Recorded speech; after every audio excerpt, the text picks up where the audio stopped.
नमस्कार। कभी ऐसा लगा है कि ईमानदारी का रास्ता उफ कितना मुश्किल है।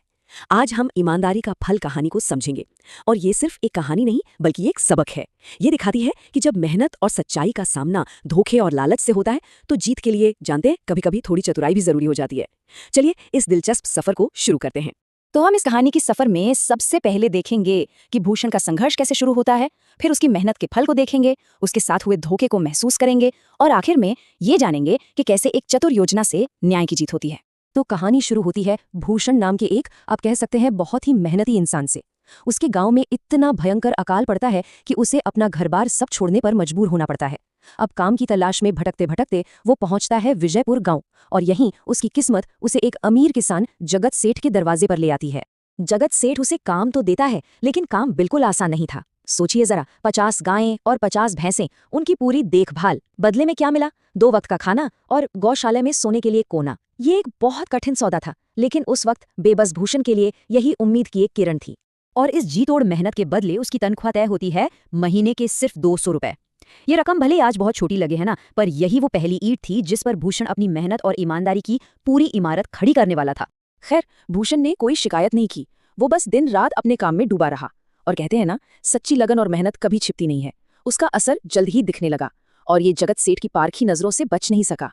भूषण का काम वाकई रंग ला रहा था। जानवर पहले से ज्यादा तंदुरुस्त हो गए थे और दूध भी ज्यादा दे रहे थे। उसकी इसी लगन और ईमानदारी को देखकर जगत सेठ ने उसकी तनख्वाह सीधी डबल कर दी, 200 से 400 रुपए महीना।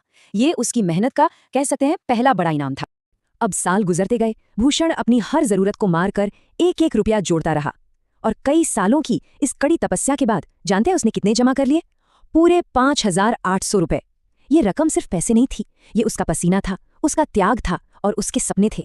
और यहीं कहानी में आता है एक खतरनाक मोड़। भूषण को अपनी जिंदगी भर की कमाई की चोरी का डर सताने लगता है। तो उसके मालिक जगत सेठ ने बड़े नेक इरादे से एक सलाह दी। उन्होंने कहा कि वो ये पैसे गांव के जमींदार के पास अमानत के तौर पर रख दे, जिसे सब लोग बहुत भरोसेमंद मानते थे। लेकिन जब भूषण अपने पैसे वापस लेने पहुंचा तो मानो उसके पैरों तले जमीन खिसक गई।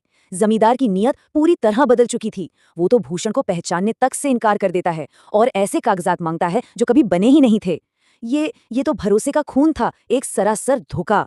बात यही नहीं रुकी। जमींदार ने न सिर्फ पैसे देने से मना किया, बल्कि अपनी ताकत के नशे में चूर उसने अपने आदमियों से भूषण को पिटवाकर बाहर फेंकवा दिया।